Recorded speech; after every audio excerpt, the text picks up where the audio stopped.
Good morning বন্ধুরা। আমি সকাল সকাল একটা ব্লগ নিয়ে চলে আসলাম।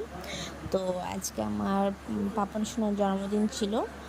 সকালবেলা উঠেছিলাম, অনেক কাজকর্ম করেছি। তো এখানে সে কাজগুলো দেখানো হয়নি।